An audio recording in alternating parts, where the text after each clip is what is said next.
Barbara Miguel for Migrante.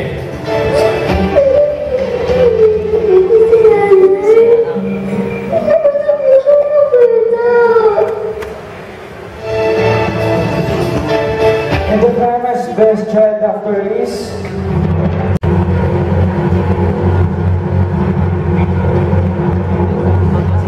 Barbara Miguel. Huwag na punta na dun.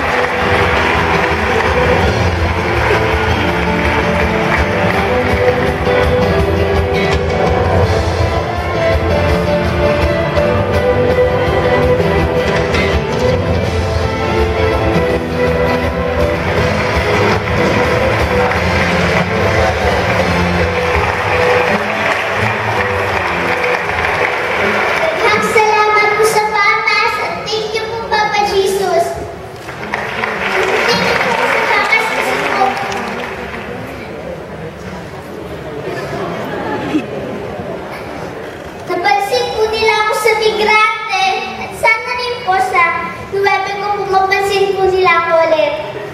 At ngayon, dahil po sa award na to, lahat po na naiinis sa akin, hindi na po magagalit.